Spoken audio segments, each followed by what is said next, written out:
Bonjour à tous et bienvenue à vous. Bonjour Guillaume Pelletier. Bonjour. Et merci de nous accompagner. C'est votre grand rendez-vous ce dimanche. Et pour vous interroger, je suis entouré de Nicolas Barré des Échos. Bonjour à vous Nicolas. Bonjour Sonia. Et du penseur et sociologue Mathieu Bocoté. Bonjour Mathieu. Bonjour. Député Les Républicains du Loir-et-Cher, ex numéro 2 du parti, vos positions, Guillaume Pelletier, tranchées, vous ont souvent valu l'incompréhension, voire même parfois la colère de votre propre camp. L'heure de la clarification est arrivée. Êtes-vous convaincu sincèrement par la candidate de votre parti, LR, Valérie Pécresse, et allez-vous donc vous ranger naturellement, j'allais dire derrière elle, ou bien l'aventure zémourienne est-elle plus conforme à vos idées? Dans ce cas, vous pourriez franchir le Rubicon et tenter l'union des droites sous la bannière Éric Zemmour. Votre choix en tant que député Les Républicains et ancien numéro 2 de votre parti est évidemment important. Il aura des répercussions dans la vie politique. Nous allons en parler. Mais tout d'abord, vous avez voté il y a quelques jours contre le pass vaccinal, affirmant, je cite, « Je préfère la lumière de la raison au dogme de la peur ».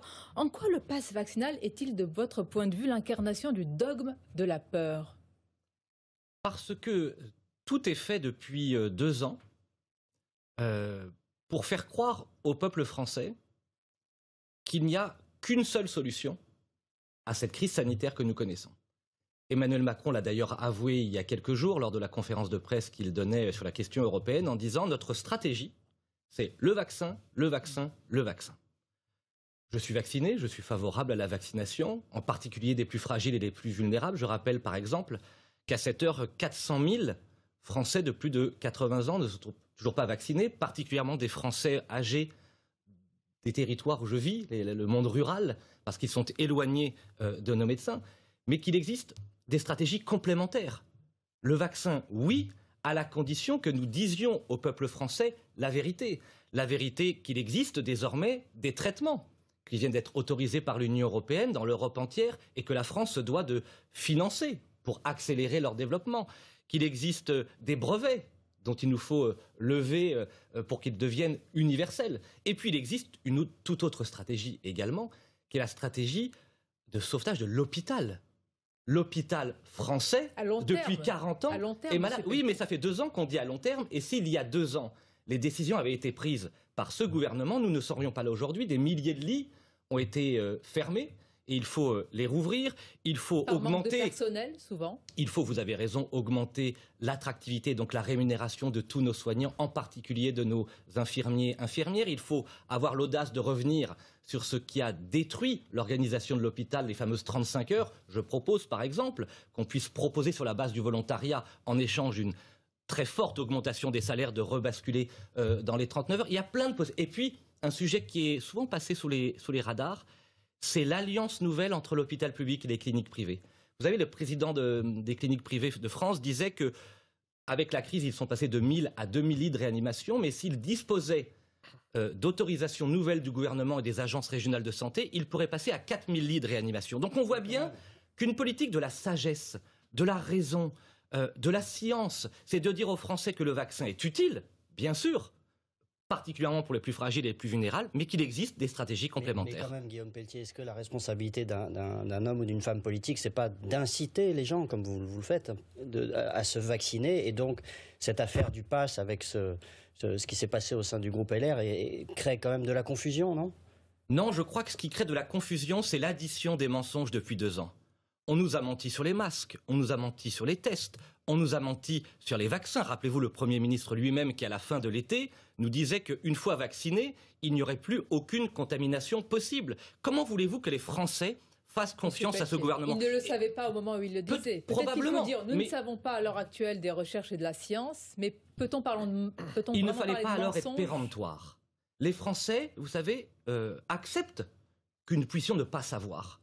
Et la sagesse commande l'addition complémentaire des solutions. C'est en tout cas la position que j'ai défendue, pas seul, avec 23 de mes collègues parlementaires des Républicains et puis 92 autres députés de l'Assemblée nationale. Mais vous dites justement plusieurs solutions. Nous sommes dans un moment d'urgence, une situation d'exception. Est-ce que de ce point de vue, le passeport vaccinal, aussi critiquable soit-il, n'est pas un instrument parmi d'autres pour accélérer la sortie de crise? Bien, je ne crois... Alors, d'abord, ça entraîne une crise démocratique, avec des violences des deux côtés. Donc je ne suis pas certain qu'il soit une solution raisonnable. Moi, je crois au contraire qu'une solution raisonnable, à la place du président de la République, j'aurais très précisément dit nous allons mettre tous les moyens pour permettre, sur la base du volontariat, aux personnes les plus fragiles et les plus vulnérables, nos anciens en particulier, d'avoir accès à la vaccination. Je répète, 400 000 Français de plus de 80 ans qui ne sont pas vaccinés à l'heure où nous parlons. Il est là le sujet. Et pour le reste, un développement des masques, des tests, des traitements. Parce que c'est ça la perspective d'espoir aussi, parce qu'il va bien falloir un jour que nous puissions sortir de manière apaisée de cette terrible crise sanitaire. Vous venez de dire violence des deux côtés. Je l'ai noté dans votre argumentaire. De quoi parlez-vous des deux côtés ? Il y a, vous savez, moi je suis député de la Nation. Par ma position, je reçois des menaces. Je sais que des députés qui pensent différemment reçoivent des menaces. Donc il y a une violence gravité extrême, de et mort. Je dénonce de manière très forte toutes ces violences. Mais je dis aussi que la classe politique porte une forme de responsabilité. Quand le président de la République, cette semaine, utilise des mots lourds et grossiers et tente de détourner les Français de l'essentiel et de créer au fond une double société, un clivage entre les vaccinés et les non-vaccinés, je dis que ça n'est pas raisonnable. Mais la violence des mots, quelle que soit leur vulgarité, ne peut pas, légitimer une violence bien dit que je dénonçais des menaces. Toutes les violences, mais elles ne sont pas équivalentes. Pas du tout. Je dis que la violence des actes, elle est intolérable, elle doit être sanctionnée. Mais j'appelle la classe politique à la retenue et à la sagesse aussi sur les questions sanitaires. Et je pense que le président de la République serait avisé de présenter aux Français ces dispositifs complémentaires pour apaiser notre société. Chacun a bien compris qu'un non-vacciné testé négativement est moins dangereux pour notre santé qu'un vacciné Monsieur le député, qui porte le virus. Donc, soyons très raisonnables. Supposons que toutes ces alternatives soient possibles. Pourquoi l'exécutif ne les met-il pas en place ? Je suppose que le gouvernement n'a pas intérêt à bloquer des brevets, à ne pas parler de traitement pour qu'on sorte plus rapidement de la crise. Pourquoi est-ce qu'il ferait cela, selon vous ? Parce que je pense que le président de la République, de manière très cynique, et je dénonce d'ailleurs cette attitude, et à travers la fausse gaffe de cette semaine, il l'a démontré et au final avoué, il souhaite détourner les Français de l'élection présidentielle.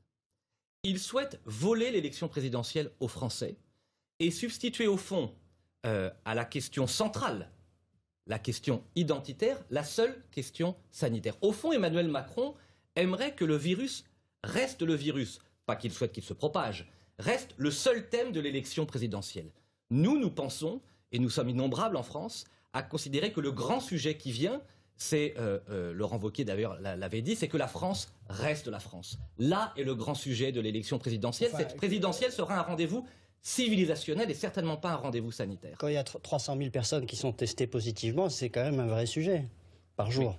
Mais c'est un sujet, mais vous aurez remarqué, et de nombreux médecins... C'est pas le président de la République qui l'invente, ça, c'est une réalité. Et de nombreux médecins le disent, bien sûr qu'il y a des personnes contaminées. Est-ce qu'il y a une vague considérable, comme elle était annoncée, de morts en France ? Les bénéfices du vaccin peut-être expliquent. À l'heure où nous parlons, quel est le taux de survie présenté par les agences régionales de santé sur cette maladie ? En fait, la question, 1%. Monsieur Pelletier, 99% et 1% de mortalité. La vague Omicron. La moyenne des décès, et chaque mort est un mort de trop, je ne dis pas le contraire, 85 ans. J'appelle juste à la raison, à la mesure et à la sagesse sur ce sujet-là, et de bien dire aux Français, bien sûr que la question sanitaire est importante et nous devons y apporter des réponses fortes, telles que je viens de le faire. Mais ne vous laissez pas voler l'essentiel de l'élection présidentielle. Mais Emmanuel Macron, pour l'instant, joue bien sur le plan strictement politique. Il a réussi à imposer la question sanitaire, à déclasser la question identitaire à laquelle vous faites référence. De ce point de vue, sa petite phrase est une réussite. C'est une incontestable réussite cynique provisoire. Emmanuel Macron est le président en chef du cynisme politique. Mais les Français ne sont pas dupes, il reste 90 jours, et je n'ai aucun doute qu'à ce clivage virtuel qu'il tente d'imposer entre vaccinés et non vaccinés, apparaîtra bientôt le clivage réel entre des élites françaises qui acceptent d'être remplacées et un peuple français qui n'accepte pas d'être remplacé. Là est le grand sujet. Vous dites les Français n'accepteront pas Guillaume Pelletier, mais les propos d'Emmanuel Macron n'ont pas choqué, semble-t-il, en tout cas la soignante qui lui a posé la question. Et il reflète, je dis bien attention, il reflète une partie de l'exaspération quand même d'une partie des Français qui, sans utiliser peut-être ce langage, disent qu'une partie des Français n'ont pas rempli leur responsabilité ou leur devoir, justement, en ne se faisant pas vacciner. Moi, je pense, vous savez... Vous les entendez aussi? J'ai été maire d'une commune rurale. Je vis chez moi en Sologne, dans le département de Loir-et-Cher, qui est le 94e département sur 95 sur la question des déserts médicaux. Nous n'avons pas accès à des médecins généralistes. Et je crois que si le président de la République avait été honnête et avait dit que la priorité vaccinale doit être accordée aux plus fragiles, à ces 400 000 Français, pardon de le répéter pour une troisième fois, mais c'est tellement le sujet, de plus de 80 ans, des gens qui sont dans le Loir-et-Cher comme dans toutes les provinces de France, qui n'ont pas accès à la médecine de proximité. Vous semblez penser que le gouvernement les a abandonnés, qu'il ne va pas vers eux. Oui, c'est le cas selon vous? Je le pense. Je pense que... Alors, pas que ce gouvernement, il faut toujours... qui sont menées pour justement aller vers ces... Des campagnes numériques, des campagnes sur Internet. Vous savez, c'est une France qui a été oubliée, pas simplement par ce gouvernement. Ça fait 40 ans que ça dure et il faut bien sûr y mettre fin. Vous savez, il y a des solutions sur la santé de proximité. Moi, j'ai déposé une proposition de loi il y a quelque temps. Je l'avais développée dans mon livre Milieu de cordée. Je souhaite que le gouvernement embauche de manière urgente 1000 médecins salariés, 1000 médecins salariés, comme l'a remarquablement fait le département de Saône-et-Loire, pour permettre à chaque Français, et en particulier à chacun de nos anciens, de nos fragiles et de nos vulnérables, d'avoir accès à un médecin généraliste. C'est le vivier si tel était le cas, nous ne serions pas dans cette situation. On va marquer une pause, Guillaume Pelletier, et poursuivre notre émission en parlant aussi, je vais dire plus spécifiquement, de politique pour ne pas s'enfermer dans le sanitaire. Et puis, je le disais en introduction, l'heure de la clarification est venue. Un choix important est à faire en vue de 2022. Vous nous le direz en exclusivité dans quelques instants. À tout de suite.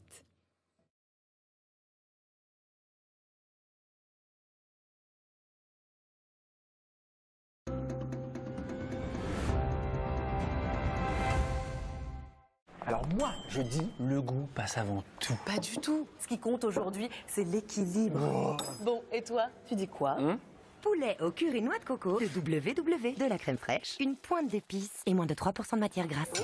Avec WW, mangez équilibré. Et surtout, faites-vous plaisir. Découvrez aussi Simple par nature de WW. Les idées sont fascinantes. D'abord, elles vivent en nous.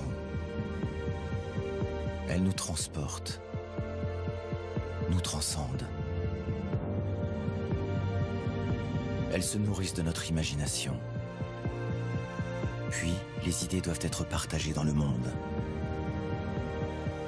Pour le bouleverser, l'améliorer, lui donner un sens, le rendre plus responsable et encore plus incroyable. Ce sont ces idées qui construisent le futur. Tout simplement. Nouvelle Audi RS e-tron GT 100% électrique.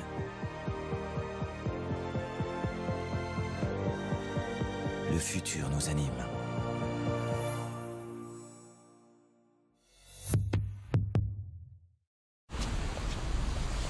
Bonsoir monsieur. Bonsoir. Bonne fête. Ah bah oui, c'est vrai. Oui. Bah, bonne fête à vous aussi. Merci.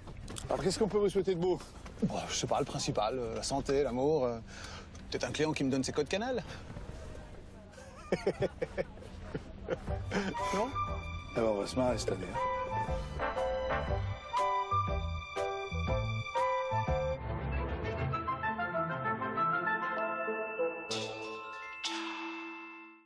Altaïa présente. Je détiens la force toute puissante. Figurine de collection, maître de l'univers. Le fasciculé Muslor, 1,99 €. Et en plus, montez pas à pas les 5 dinosaures et assemblez-les pour obtenir votre Megazord des Power Rangers. Le numéro 1, 50 centimes seulement chez votre marchand de journaux. Altaïa. Waouh, c'est ta voiture ça? Ouais, acheté sur Aramis Auto. Que 20 km au compteur. Hein. Et surtout, je l'ai eu pour beaucoup moins cher que la neuve. Mais enfin, elle a un petit défaut quand même. Elle est pas super bien garée.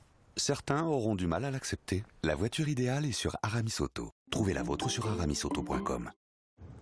Vous les copains, je ne vous oublierai jamais. Et nos peines et nos joies sont partagées chaque fois. Et c'est parti pour les avec lui de près par Rosemary qui commence à imprimer son hit. Taylor du Baron tient la corde. Tous ensemble. Sauf à l'arrivée. PMU. Que les meilleurs gagnent. Pour tout quintet plus joué, un bon à parier surprise offert les week-ends du 8 au 23 janvier.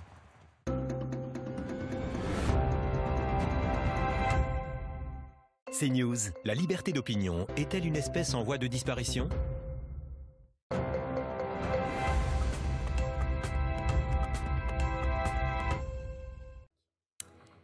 Et notre invité en ce dimanche est l'auteur du livre Milieu de cordée et si la droite parlait à nouveau à tous les Français, Guillaume Pelletier, député LR. Vous avez été, je l'ai précisé tout à l'heure, numéro 2 du Parti Les Républicains jusqu'à récemment. Vous êtes toujours membre de ce parti. Vous êtes, par vos propos, parfois, vous avez été brocardé. Il y a eu une colère, parfois, dans votre propre camp, jusqu'à, j'y pense, récemment, lors du meeting à Villepin d'Éric Zemmour, où vous avez dit que c'était un discours pour la France. Alors la question est directe. Est-ce que vous allez, en tant que les Républicains, soutenir pour la présidentielle Valérie Pécresse ou est-ce que c'est Éric Zemmour, Guillaume Pelletier, qui incarne mieux vos idées? Quel est votre choix pour 2022? Alors j'ai pris ma décision avec beaucoup de gravité et d'enthousiasme. J'ai pris le temps de la réflexion et j'ai mesuré l'enjeu. J'aime la France depuis mon enfance et j'ai décidé depuis près de 20 ans, par mon engagement politique et civique, de la servir. J'ai été numéro 2 des Républicains, j'ai été porte-parole de Nicolas Sarkozy, je suis député du peuple.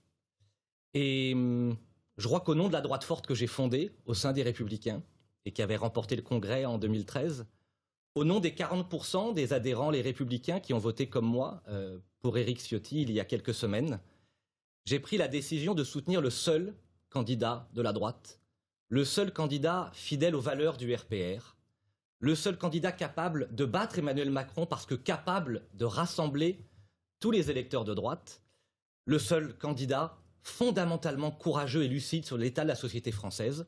J'ai décidé de soutenir Éric Zemmour pour qu'il soit notre prochain président de la République. Le député Les Républicains que vous êtes aujourd'hui, ancien numéro 2 du parti, rejoint Éric Zemmour. Quel est, Guillaume Pelletier, le sens de votre démarche? Est-ce que c'est une démarche personnelle aujourd'hui, un choix individuel que vous faites eu égard à votre parcours que vous venez de décrire? Je suis le premier et pas le dernier. C'est le début d'une vague montante parce que, vous savez, si j'ai été le numéro 2 des Républicains, c'est pas parce que j'étais une personnalité uniquement isolée. Je devais avoir j'ai des défauts, hein. Bien entendu, j'ai commis des erreurs, mais j'ai un certain nombre de qualités. J'ai été le bras droit de Philippe de Villiers pendant des années lors du traité constitutionnel européen. J'ai été le porte-parole d'un président de la République, Nicolas Sarkozy. J'ai été le numéro 2 de ma famille politique avec Laurent Wauquiez. J'ai toujours essayé, depuis toujours, de poser les conditions d'une refondation de la droite française pour quitter le vieux piège de François Mitterrand, imposé à ma génération, il y a 40 ans, que de nous dire: puisque la gauche est minoritaire, nous allons diviser la droite majoritaire pour l'empêcher de gouverner. Et donc, avec d'innombrables élus locaux, militants adhérents, j'avais fait 30% des voix chez les Républicains, Éric Ciotti en a rassemblé, avec mon soutien et tant d'autres, 40%. C'est énormément d'adhérents les Républicains qui veulent que ça change. Qui considèrent, et je vais y revenir, qui considèrent que celui qui est le plus proche de nos convictions, celui qui porte la stratégie la plus opérationnelle et celui qui est le plus courageux, c'est Éric Zemmour. Mais vous venez de le dire, vous avez voté Éric Ciotti pendant la primaire. Pourquoi ne pas rester dans cette famille et essayer de la faire gagner? Alors, je vais vous dire pourquoi. J'ai rencontré Valérie Pécresse le 8 décembre dernier. Je lui ai posé un certain nombre de questions, ça a duré près d'1 heure et demie. Et entre autres, une question majeure pour moi. Est-ce qu'elle s'engage, à l'inverse de ce qu'elle a fait en 2017, à ne pas soutenir, à ne pas rallier Emmanuel Macron en 2022. Nous sommes le 9 janvier, je n'ai pas eu la réponse. Je n'ai pas confiance. Je n'ai rien contre Valérie Pécresse humainement, je la connais bien. Votre mot est fort, vous n'avez pas confiance. Oui, je n'ai pas confiance. Vous êtes encore là, à l'heure où vous parlez, membre des Républicains. Vous ne le serez peut-être plus dans quelques minutes, quelques heures. Oui. Mais oui, vous de toute façon, je suis. Confiance. Au nom de cette cohérence, moi, je me mets en retrait. Je ne suis pas là pour faire semblant. J'assume mes convictions. Mais concernant Valérie Pécresse, que je n'attaque pas humainement, j'ai du respect pour elle, on s'entend bien. Je veux vraiment que chacun comprenne. Valérie Pécresse, c'est Emmanuel Macron. Valérie Pécresse, acte 1, a voté Emmanuel Macron en 2017. Valérie Pécresse, acte 2, a quitté les Républicains en dénonçant, à travers Laurent Wauquiez et moi-même, puisque j'étais le vice-président de Laurent Wauquiez, une droitisation excessive de notre famille politique. Valérie Pécresse s'en est prise à Nadine Morano, mon amie, en l'accusant d'être trop à droite, a annoncé, acte 3, le soir même de sa victoire, qu'elle ne prendrait pas en considération, c'était sur TF1, les idées d'Éric Ciotti. Et l'acte 4, pardon, mais attendez, c'est important, symbole des symboles, alors qui me concerne moi, mais à travers moi, l'ensemble des électeurs, les Républicains, puisque je dis dans un tweet, ce que j'assume parfaitement, que le discours d'Éric Zemmour était un discours courageux, je suis sanctionné de ma vice-présidence. Je n'ai donc aucune garantie de ce non-ralliement à Macron. Mais est-ce que c'est la rancœur, je dois vous poser la question, est-ce que c'est une forme de rancœur qui parle? Vous avez été écarté d'une vice-présidence. Est-ce que vous entendez ce que disent vos camarades en ce moment des Républicains, Guillaume Pelletier peut-être là, en vous regardant à la télévision, en vous écoutant à la radio, mais il est allé manger à tous les râteliers, il est passé par Philippe de Villiers, ensuite Nicolas Sarkozy, etc. Et finalement, il n'est pas fiable, Guillaume Pelletier. Qu'est-ce que vous leur dites? Alors, je vais leur dire deux choses. Vous savez, les jaloux, les incultes disent parfois, utilisent le mot girouette. Une girouette qui monte toujours la même direction, ça s'appelle une boussole. Depuis toujours, et même un enfant le comprendrait, avoir soutenu Philippe de Villiers, Nicolas Sarkozy, Laurent Wauquiez, on comprend globalement quel est mon ADN politique, ma colonne vertébrale. C'est la droite forte et la France forte, premièrement. Deuxièmement, je fais tout cela sans aucune aigreur. Vous savez, il était beaucoup plus simple pour moi de choisir la voie du confort et de la carrière. Ce que font beaucoup d'autres, c'est ce que vous dites dans votre camp? Non, moi je vais y revenir, je lance d'ailleurs un appel à tous ceux qui ont cru en Charles Pasqua, en Philippe Séguin, en Nicolas Sarkozy, à tous les électeurs et les Républicains, à nous suivre et à nous rejoindre avec Éric Zemmour. Mais je le fais avec aucune aigreur, je fais le choix du courage plutôt que de la carrière. Je fais le choix du destin plutôt que de la tactique. Oui, c'est un acte de foi que je pose.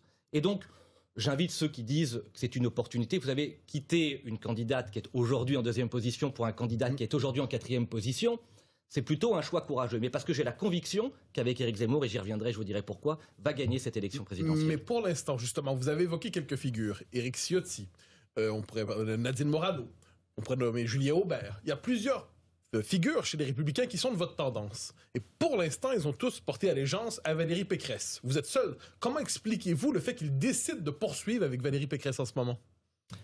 D'abord, on est à 90 jours de l'élection présidentielle. Il en fallait bien un premier. Moi, j'ai l'honneur d'être ce premier, d'avoir posé ce choix. J'ai absolument pas de doute que nombreux vont être ceux qui vont nous rejoindre dans les prochaines semaines. Il faut juste qu'ils comprennent la chose suivante. Puisque Valérie Pécresse, c'est Emmanuel Macron, c'est la même chose. Puisque Valérie Pécresse n'a aucune chance de l'emporter. Oh. Pourquoi? Si. Il faut que chacun comprenne. Valérie Pécresse est un vote inutile. Pourquoi? Parce que Valérie Pécresse, vous savez, il y a un aveu ce matin qui est formulé par Manuel Valls dans Le Parisien.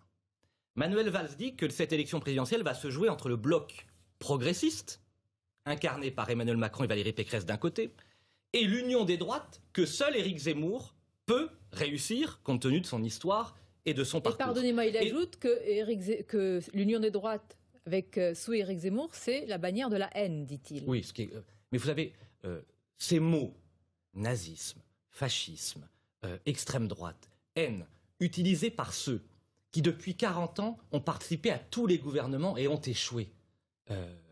On peut se presser d'en rire de peur d'être obligé d'en pleurer. Mais les Français ne sont pas dupes.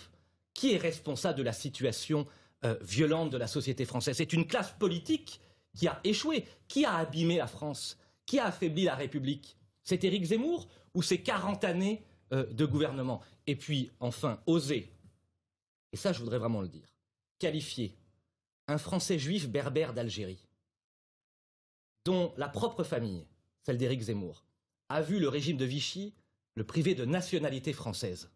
C'est une honte. Éric Zemmour et sa famille ont été marqués dans leur chair parce que représentent l'immonde régime de Vichy. Donc les qualificatifs de haine et d'extrême droite, ça suffit. Alors quel est le grand clivage de la présidentielle qui vient finalement? C'est-à-dire ce n'est pas seulement gauche-droite, si je comprends bien pour vous. Quel est le cœur de ce clivage qui se définit? Je pense que il y a évidemment ce clivage droite-gauche qui existe, mais auquel s'ajoute un clivage beaucoup plus profond et beaucoup plus important, et que seul Éric Zemmour porte aujourd'hui. C'est au fond, d'un côté, la tyrannie des minorités, face à l'incroyable majorité silencieuse, dont je suis l'élu d'ailleurs, l'un des élus, qui ne supporte plus de voir ses modes de vie, sa culture, ses traditions, le bon sens, bafoués à ce point par ceux qui nous gouvernent. Je vais vous prendre quelques exemples. Aujourd'hui, si vous dites que vous défendez l'altérité entre les hommes et les femmes, le droit pour chaque enfant à disposer d'un père ou d'une mère, si vous dénoncez l'écriture inclusive d'exclusion, vous êtes considéré comme un homophobe. Si vous mettez à l'honneur votre patriotisme, votre amour de la France, de l'hymne national, du drapeau tricolore, vous êtes considéré comme un raciste. Si vous déclamez votre amour pour la France rurale, pour nos traditions, pour la pêche, pour la chasse, non, c'est la réalité que vivent des millions de Français qui n'en peuvent plus et qui vont dire à l'occasion de cette élection présidentielle: la majorité silencieuse va devenir bruyante, va reprendre le pouvoir, ce ne sont plus aux minorités de gouverner la France. Et vous croyez que ce sera le chemin avec Éric Zemmour? Vous l'avez annoncé en direct, je veux dire en exclusivité. Vous êtes le premier, en tout cas un député Les Républicains qui a rejoint Éric Zemmour. On va continuer à en parler. Vous nous direz pourquoi Valérie Pécresse, qui malgré tout est bien placée pour le moment, ne peut pas être la candidate qui fait l'union des droites et pourquoi ce serait Éric Zemmour. Et puis nous allons également aller sur l'appel que vous avez lancé à vos camarades, anciens camarades ou camarades Les Républicains? Camarades, bien sûr, on discute toujours ensemble, mais on va continuer à discuter. Une pause et on se retrouve.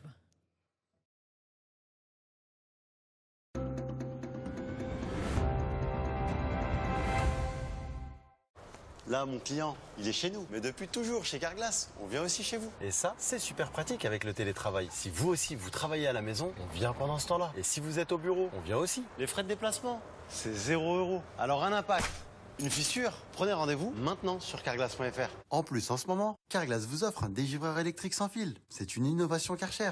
Et un conseil, pour être certain d'arriver directement chez nous, ne tapez pas juste Carglass, mais bien carglass.fr. Carglass répare, Carglass remplace. Y a quelqu'un? Y a quelqu'un? Y a quelqu'un? Offrir à chacun un conseiller à qui parler. C'est ça, construire dans un monde qui bouge. CIC. Pour toutes vos imprimantes, que vous soyez un particulier, un professionnel ou une entreprise, les cartouches France Tonnerre sont jusqu'à 2 fois moins chères et livrées gratuitement. Prenez soin de votre imprimante avec une encre de qualité. Retrouvez le canard sur francetonnerre.fr. francetonnerre.fr, le numéro 1 français de la cartouche d'encre en ligne. Coin, coin.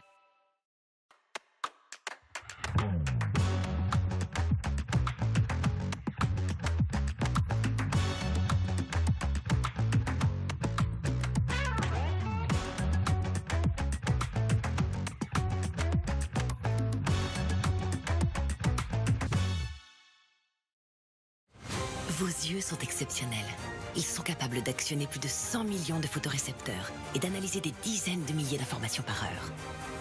Mais voilà, vous, tout ce que vous voulez voir pour l'instant, c'est si c'est un 0 ou un O dans ce fichu code Wi-Fi. Alors si vous avez plus de 40 ans, votre opticien Atoll vous offre un examen de votre vision. Dispositif médical. Avec Perco, revivez pleinement en prenant soin de votre dos. Grâce à ses tenseurs, ce t-shirt redresse votre dos, renforce vos muscles et soulage vos douleurs en restant invisible sous vos vêtements. Découvrez nos offres sur perco.com. Perco, libérez votre dos. Dispositif médical. Avant, conclure des affaires était aussi simple qu'une poignée de main. Aujourd'hui, tout s'est complexifié. Et si on vous donnait un coup de main? Avec Libéo, centralisez vos factures et payez-les en un clic. Retrouvez du temps pour vous concentrer sur votre activité grâce à Libéo. Que diriez-vous si l'iconique Fiat 500 pouvait transporter 7,890 milliards de personnes? Et pourtant, Fiat 500 peut tous nous conduire vers un futur meilleur. La preuve, nouvelle 500 Red. Électrique pour réduire les émissions.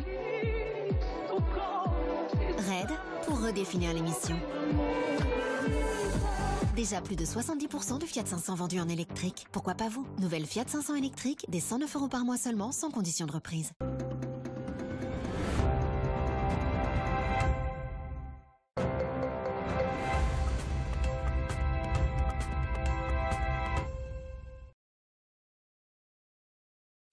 Et avec notre invité en ce dimanche, le député LR, en tous les cas encore pour quelques heures, Guillaume Pelletier, qui a donc décidé de rejoindre Éric Zemmour et aussi l'aventure Reconquête. Avant de nous dire pourquoi, selon vous, c'est le vote utile, Éric Zemmour, encore une question, Guillaume Pelletier.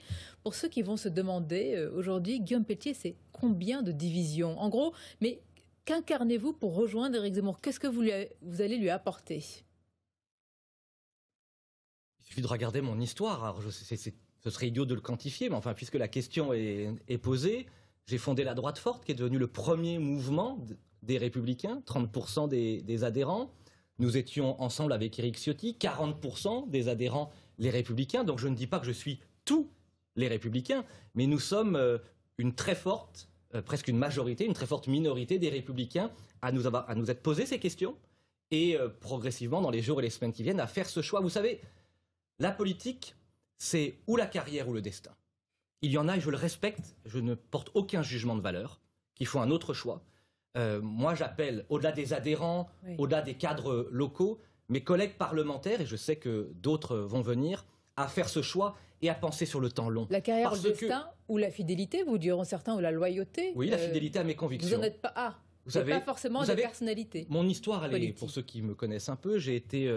avec Philippe de Villiers pour voter non à la Constitution européenne en 2005. J'ai dirigé un acte fondateur d'ailleurs avec Philippe de Villiers. Oui. J'ai dirigé sa campagne en 2007 en posant pour la première fois la question de l'islam politique avec lui dans le débat public. J'ai soutenu Nicolas Sarkozy en 2012 qui fut tant décrié par les élites de la droite et soutenu par le peuple de France. J'ai défilé aux côtés de la Manif pour tous en 2013. Et vous y voyez une cohérence là, tout ce que vous me citez. Tout cela est l'aboutissement très logique au fond de 20 ans d'engagement politique. J'ai fait 10 ans dans la droite hors les murs, 10 ans, un peu plus, 13 ans dans la droite républicaine. Mais mon combat depuis toujours, c'est de mettre fin à ce piège de François Mitterrand qui est un piège insupportable parce qu'au fond, prenons un peu de hauteur. Tous les électeurs de droite, nous sommes d'accord, bien sûr que nous avons quelques différences, mais nous sommes d'accord sur l'essentiel. Nous voulons mettre fin à l'immigration de masse. Nous voulons refaire des Français à travers l'école de la République, à travers le mérite, l'effort, l'amour de la France. Nous voulons réhabiliter, redonner envie aux Français de travailler et de lutter contre l'assistanat. Nous voulons et nous assumons l'idéal de la frontière et du protectionnisme sur le plan économique et migratoire. Toute cette France de droite cherchait un leader. Au fond, Éric Zemmour, c'est une chance.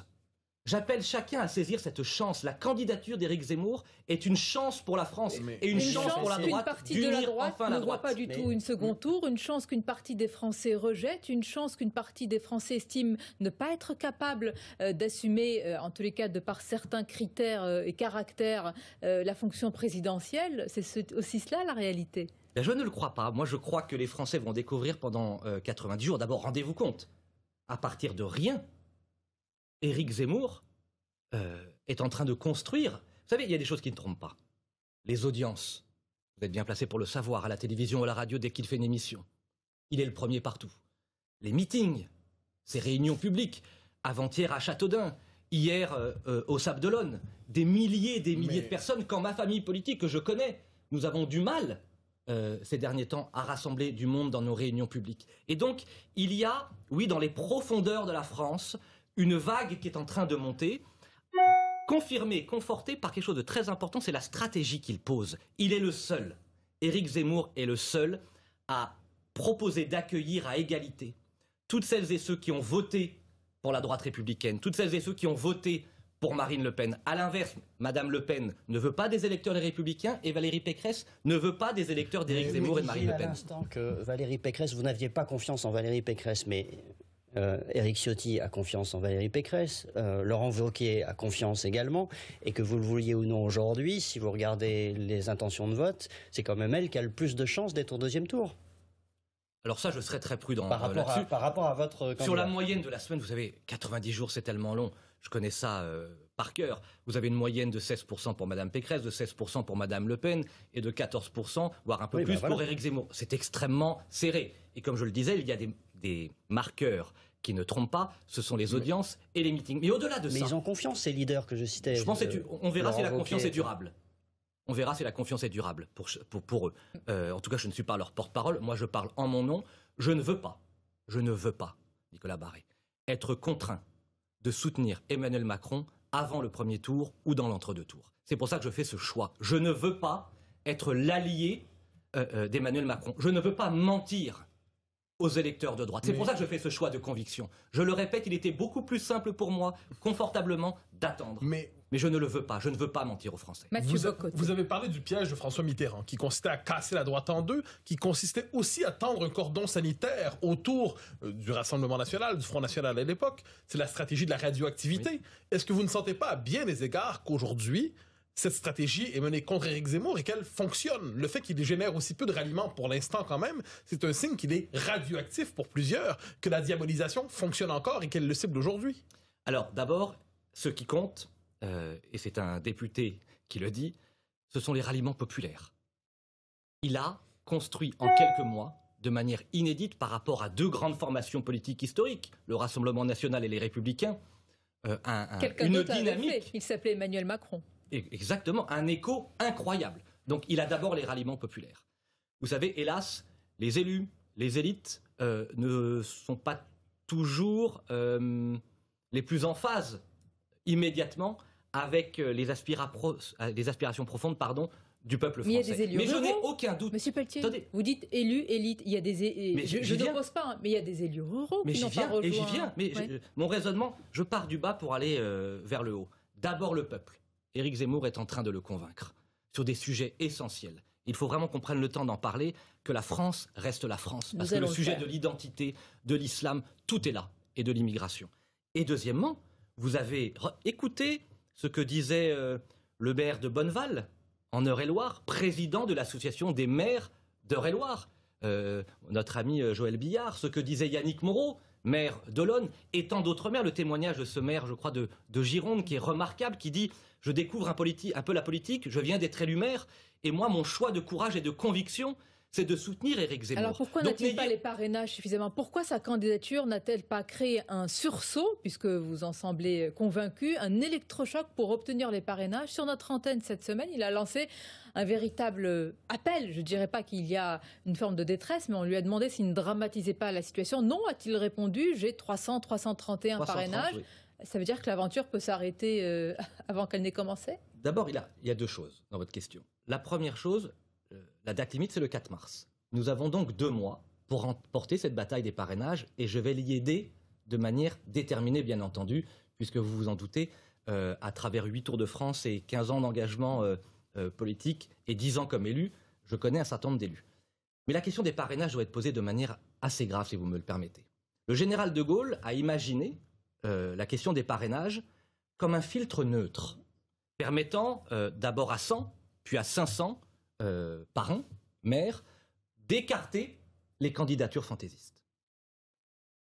Ce filtre neutre, à cause de François Hollande, qui a mis fin à l'anonymat, est devenu un filtre militant pour empêcher des personnalités courageuses de se devant les Français.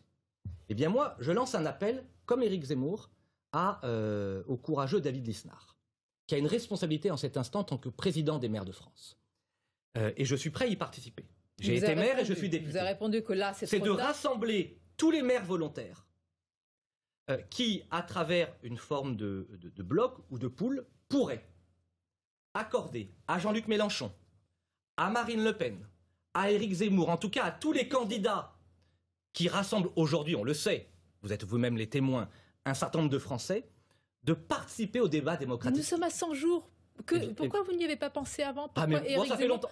Il pensait avoir ses parrainages de manière naturelle. Ça fait très longtemps que je le dis. Il n'empêche, si nous n'y parvenons pas par cette voie de rassemblement, eh bien, nous allons, nous, avec Éric Zemmour, à travers le Tour de France que nous entamons, parvenir, je n'ai aucun doute, à obtenir ces 500 parrainages. Mais il serait sain pour notre démocratie que le président de la République et le Premier ministre et que les présidents des institutions, comme David Lisnard, puissent lancer cette opération. Nous avons fait référence à Emmanuel Macron, qui a eu en son temps l'appui de François Bayrou. Êtes-vous le François Bayrou d'Éric Zemmour aujourd'hui? Je ne sais pas si c'est un compliment.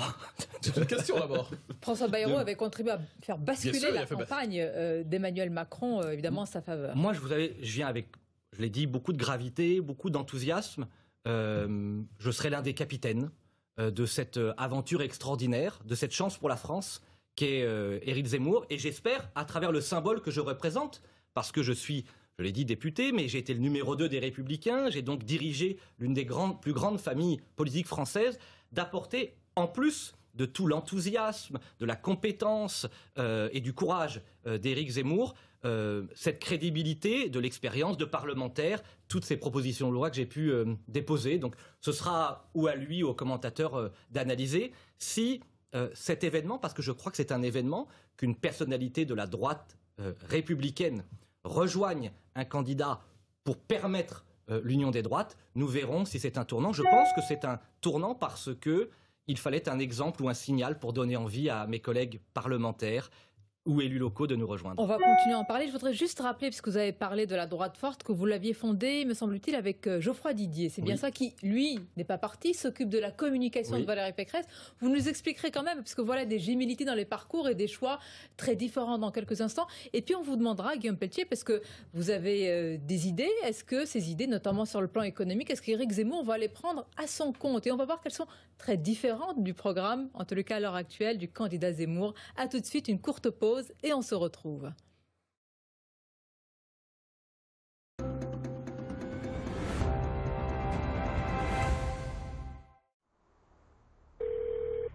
The owner of this Apple Watch has taken a hard fall and is not responding to their watch.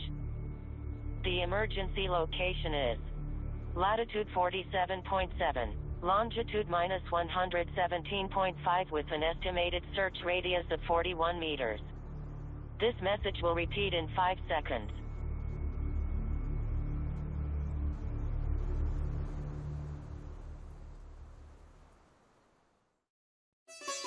Regardez-la, si détendue. Depuis que Léa se fait livrer ses croquettes sans céréales Ultra Premium Direct, elle n'a jamais été aussi zen. Fabriquée en France, livraison express jusqu'à 40% moins cher. Commandez vos croquettes sur ultrapremiumdirect.com. Vous voyez cet éleveur ? Cette productrice de fromage et ce producteur de tomates, ils font tous partie des alliances locales Leclerc. Des circuits courts entre des magasins Leclerc et des petits producteurs. Aujourd'hui, il y a plus de 12 000 alliances locales pour développer leur activité. Parce que défendre les filières agricoles françaises, ça commence en local. Leclerc. Ne mettez plus votre vie amoureuse en pause. Et faites les choses différemment avec Élite Rencontre. Inscrivez-vous aujourd'hui et recevez des profils personnalisés tous les jours sur eliterencontre.fr. Comme j'aime vous souhaite une belle année 2022. Et qui dit nouvelle année, dit bonne résolution. Alors si vous souhaitez perdre du poids, c'est le moment de vous lancer. Scannez le QR code juste ici pour faire votre devis en ligne. C'est simple, gratuit et sans engagement. Avec Comme j'aime, vous allez perdre du poids de manière raisonnée, en mangeant de bons plats, parfaitement équilibrés et déjà proportionnés. En plus, tout est livré directement chez vous. Alors fini les courses et fini la cuisine. Venez vite faire votre devis en ligne en scannant le QR code juste ici ou en vous rendant sur le site commej'aime.fr. Et surtout, n'oubliez pas le .fr. S'il arrive quelque chose à la voiture d'Arnaud, professeur des écoles, alors les ennuis commencent. C'est pourquoi GMF vous prête sans surcoût un véhicule de remplacement si le vôtre est immobilisé. GMF, premier assureur des agents du service public. Vos yeux sont exceptionnels. Ils sont capables de distinguer des centaines de milliers de couleurs et des centaines de nuances de gris. Mais voilà, vous, ce que vous voudriez voir pour l'instant, c'est où commence et où s'arrête ce sac poubelle. Alors si vous avez plus de 40 ans, votre opticien Atoll vous offre un examen de votre vision. Dispositif médical. L'hiver, c'est terrible pour les pare-brises. Avec les changements de température, entre le froid et le chauffage, quand le pare-brise est déjà fragilisé par un impact, un nid de poule sans faire attention, crac. Alors, en cas de fissure, venez chez Carglass. Chez nous, votre pare-brise, on le remplace. Et pour rouler avec votre nouveau pare-brise bien dégivré, Carglass vous offre un dégivreur électrique sans fil. Et oui, gagnez du temps avec cette innovation Karcher. Alors, prenez rendez-vous directement sur carglass.fr. Et tapez bien .fr pour être sûr d'arriver chez nous. Carglass répare, Carglass remplace.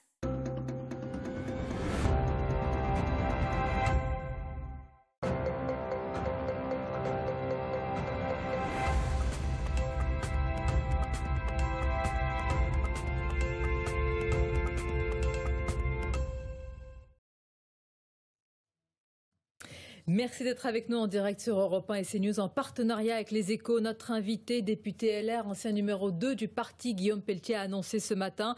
C'est une sorte d'acte de foi, c'est ce que vous avez dit, rejoindre Éric Zemmour. Vous n'avez pas confiance, avez-vous martelé en Valérie Pécresse, mais malgré tout, vous dites rester fidèle au RPR. Vous allez nous l'expliquer dans quelques instants. Nicolas Barret, d'abord. Sur le plan économique, on se demande si vous êtes vraiment dans la ligne d'Éric Zemmour que vous venez de rallier, puisque lui, il a un programme plutôt d'inspiration libérale et vous avez défendu défendu la hausse du SMIC, la hausse des salaires. Vous avez parlé de 15 à 20% d'augmentation des salaires, tout ça financé par une taxation des mouvements de capitaux. Même Mélenchon ne va pas aussi loin. Alors, c'est un peu caricatural. J'ai proposé, et je suis très heureux de voir, après avoir été tant critiqué il y a 2 ans au moment de la sortie de ce livre, c'était d'ailleurs, je crois, sur ce plateau de télévision, tout le monde avait dit, mais la hausse des salaires, c'est impossible. Vous aurez noté, Nicolas Barré, qu'aujourd'hui, tout le monde y vient. Valérie Pécresse propose la hausse de 10% des salaires nets. Enfin, bon, bref. Et le président de la République dit aussi que c'est un sujet central. Et moi, je proposais la suppression des charges qui pèsent sur les entreprises, parce qu'il est hors de question que nos PME, TPE payent un lourd tribut à cette hausse des salaires. Mais oui, j'affirme et j'assume complètement l'idée que pour lutter contre l'assistanat, il faut mieux récompenser le travail et qu'il est intolérable que tous nos travailleurs, tous nos entrepreneurs qui font tant d'efforts soient aujourd'hui très régulièrement moins bien payés que ceux qui ne font pas l'effort d'aller travailler. Sur la question centrale que vous posez, d'abord, c'est Éric Zemmour le candidat. Et je me soumettrai à ses choix. Ça ne m'interdit pas de lui faire un certain nombre de propositions. J'ai noté d'ailleurs que lui-même avait pris cette question du travail comme un axe central, puisqu'il propose par la baisse de la CSG une augmentation significative du salaire net de nos concitoyens. Il a proposé, je le soutiens, une défiscalisation complète des heures supplémentaires, comme l'avait fait Nicolas Sarkozy en 2007 et comme, et hélas, que François Hollande a annulé en 2012. Il propose une défiscalisation de la participation et de l'intéressement dans l'esprit de la filiation gaulliste, et il a raison. Donc je crois que nous trouverons évidemment, et ce sera lui qui tranchera, un terrain d'entente, parce qu'au fond, quelle est ma position et sa position, notre position sur le plan économique? Colbert, Tocqueville, De Gaulle, Pompidou, qu'est-ce qu'ils nous répétaient sans cesse? L'économie, c'est à la fois une épée et un bouclier. L'épée, c'est-à-dire la compétitivité, l'agilité de nos entreprises. Il faut, moi je propose un code du travail à 100 pages, pour mettre fin à l'esprit normatif asphyxiant pour toutes nos petites... Je ne parle pas des grands groupes, je parle de ce tissu remarquable de PME, de TPE, d'artisans, de commerçants qui n'en peuvent plus. Et ce n'est pas partisan, vous avez raison, parce que quasiment tous les candidats le disent. Oui. Stop, évidemment, à cette mais sauf qu'il ne faut pas de proposition. Moi, c'est une proposition de loi inspirée des travaux de Robert Badinter, où je propose un code du travail symbolique de 100 pages pour revenir aux principes fondamentaux et libérer totalement les entreprises dans notre pays. Donc, l'épée, l'agilité, la compétitivité. Valérie Pécresse dit la même chose. Oui, mais elle ne propose pas. Elle a eu l'occasion de le faire quand elle était ministre. Nous le ferons. Et puis, deuxièmement, le bouclier. J'assume, avec Éric Zemmour, d'être un protectionniste. C'est un mot positif. Nous protéger, à travers une frontière commerciale, des dangers de la mondialisation.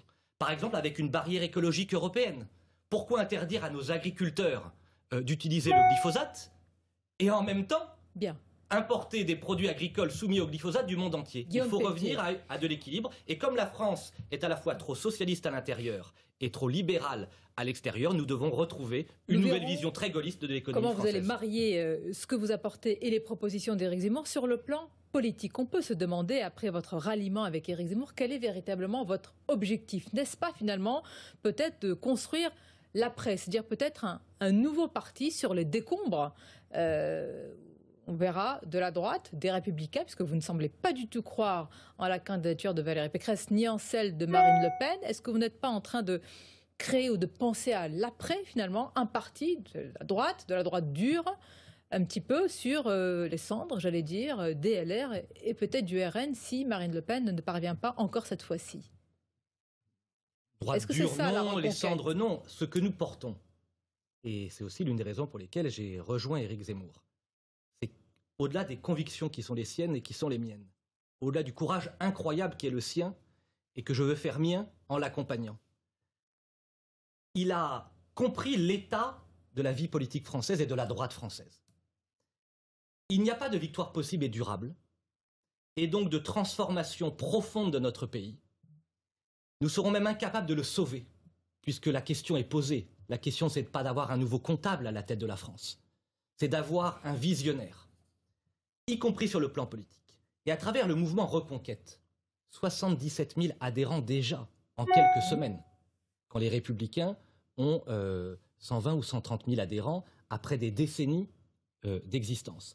C'est de dire, si vous avez cru au RPR, si vous avez été proche de Charles Pasqua, de Philippe Séguin, de Nicolas Sarkozy, si vous voulez que la droite reste la droite et que la France reste la France, vous avez une opportunité historique de rejoindre un grand mouvement populaire qui va rassembler les patriotes, les républicains, les indépendants, qui va dire à la gauche, nous sommes majoritaires, c'est fini l'époque où vous, gauche minoritaire, vous gouverniez, puisque nous allons reprendre le pouvoir et créer une architecture politique à la présidentielle et aux législatives, capable de l'emporter et de bâtir une majorité. Si vous avez cru au RPR, si vous avez cru à Charles Pasqua, si vous avez cru à Philippe Séguin, mais vous voulez unir les droites, est-ce que vous diriez aussi si vous avez cru au Front National ou au Rassemblement National, vous êtes les bienvenus aussi? Bien sûr.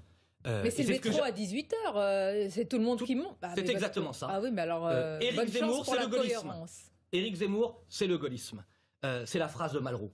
Exactement. C'est tous ceux qui ont cru en Marine Le Pen, tous ceux qui se reconnaissent en Marion Maréchal Le Pen, tous ceux qui aiment Éric Zemmour, tous ceux qui, à droite, et ils sont innombrables, ont vibré aux campagnes présidentielles de Nicolas Sarkozy. Où sont-ils? Nadine Morano soutient Valérie Pécresse, Éric Ciotti soutient Valérie Pécresse, François-Xavier Bellamy n'a pas quitté LR. Ça va venir. Ce qui compte, c'est la vague populaire à la base. Et cette vague populaire, moi, je l'entends. Et je l'accompagne. Et elle est déjà arrivée, d'ailleurs, avant moi, chez Éric Zemmour. Avec Philippe de Villiers. Nous allons construire avec Philippe de Villiers. Évidemment que j'ai cité déjà, mais que j'aurais dû citer, et je suis très heureux de le retrouver. Il faut bien comprendre ce qui est en train de se passer. Cette élection présidentielle va être une élection historique, puisque face à cet éternel bloc de la pensée unique, de la bien-pensance, de la gestion comptable de la France et de l'échec pour nos concitoyens, que les Français comprennent bien qu'ils ont face à eux l'opportunité historique d'une nouvelle formation politique qui accueillera... Vous partagez tout avec Éric Zemmour. Est-ce que vous partagez la notion du grand remplacement? Est-ce que vous n'avez pas été choqué, comme certains disent, par les polémiques sur l'histoire, sur Pétain, sur Dreyfus? Est-ce que tout cela, pour vous, ça passe en arrière-plan? Est-ce que rien ne vous a heurté? Est-ce que vous rejoignez cette aventure zemmourienne, j'allais dire sans aucune nuance? Vous l'épousez complètement? Mais bien sûr qu'on a des nuances, mais j'ai pu discuter avec lui et comprendre un certain nombre de ses propos qui m'avaient choqué et il m'a totalement rassuré. Je vais vous donner un exemple. Prenons ce qu'on lui prête sur le maréchal Pétain. C'était un livre il y a 7 ans où il ouvrait le débat, des débats d'historiens sur cette question-là. Mais Éric Zemmour, et c'est son histoire qui le prouve, ce ne sont même pas des propos, fut lui-même, je l'ai dit tout à l'heure, marqué à travers sa famille par l'immonde régime de Vichy. Comme moi, il pense que la France était à Londres et qu'à Vichy, c'était l'anti-France. Que le peuple de France, les résistants, incarnaient la lumière, quand tant d'autres collaboraient au nom de la honte. Mais il ne veut pas, et il a raison, je suis prof d'histoire, il a raison, il ne veut pas réduire la France uniquement à ses zones d'ombre, parce que la France est aussi un passé glorieux. C'est un roman national qu'il nous faut redonner à aimer. Vous savez, j'étais professeur d'histoire-géographie en collège et lycée public, et j'ai toujours essayé, de la 6e à la terminale, d'enseigner, de transmettre à mes élèves cet amour de la France. Nous avons un peuple merveilleux, une histoire merveilleuse. Nous sommes le plus beau pays du monde et nous avons des élites qui tentent de nous apprendre à le haïr. Eh bien nous, avec Éric Zemmour, nous allons redonner la France à aimer et nous allons rebâtir et reconstruire des Français. Islam et islamisme, vous ne faites pas de différence non plus, comme Éric Zemmour? Son explication me va très bien. Qu'est-ce qu'il dit? Il dit que l'islam porte à travers cette religion, une confusion terrible entre le politique et le religieux, entre le temporel et le spirituel. Il a raison. Tout le monde le sait et tout le monde le reconnaît. Et que par conséquent, nous devons, il l'a dit magnifiquement à Villepinte, tendre la main, et je le refais ce matin, à tous les Français musulmans, pour leur dire que bien sûr, vous pourrez pratiquer votre religion en toute liberté dans notre pays. Bien sûr, que vous êtes les bienvenus, à une condition, c'est que vous aimiez la France. Vous savez, c'est Apollinaire qui disait... En France, ceux qui l'aiment n'ont pas besoin d'aïeux. Et c'est vrai, j'ai lu votre livre aussi, Sonia Mabrouk, et vous le racontez magnifiquement. Et tout ça, c'est très important. La question, ce n'est pas une question de religion, de couleur de la peau, tout ça n'a aucun sens. C'est l'acte posé d'aimer la France, d'épouser nos coutumes, nos traditions, nos modes de vie, de dire que la France nous dépasse. Je suis un Français catholique. Je me suis intéressé à la religion et je suis catholique depuis l'âge de mes 18 ans. Mais je suis Français avant tout. J'aime la France plus que tout. Et la France, c'est ce pays extraordinaire qui permet de faire vivre ensemble ceux qui croient au ciel et ceux qui n'y croient pas. Et nous allons porter avec force et détermination à la fois cet acte d'amour, tous ceux qui ont une religion pourront la pratiquer, à la condition qu'ils reconnaissent qu'au-dessus il y a la France et notre magnifique histoire. On arrive à la conclusion. Guillaume Pelletier, je vous remercie d'avoir été notre invité. Député LR jusqu'à peut-être député, encore... c'est sûr. Député, c'est sûr. Député Reconquête aujourd'hui? Probablement, oui. Vous savez, c'est logique. Je ne ferai pas comme ceux qui avaient trahi pour un poste. Pour le coup, messieurs Darmanin et Le Maire, qui eux avaient fait durer le suspense. Bien sûr, je me mets en retrait des Républicains. Je ne veux pas poser de problème aux Républicains, mais je lance un appel solennel et grave à tous ceux qui aiment la France et qui, à droite, veulent rebâtir une vraie droite, de rejoindre Éric Zemmour. Merci Guillaume Pelletier d'avoir été notre invité ce matin en direct sur Europe 1 et CNews. Je remercie évidemment Mathieu Bock-Côté et Nicolas Barré. Bon dimanche à vous sur nos antennes communes.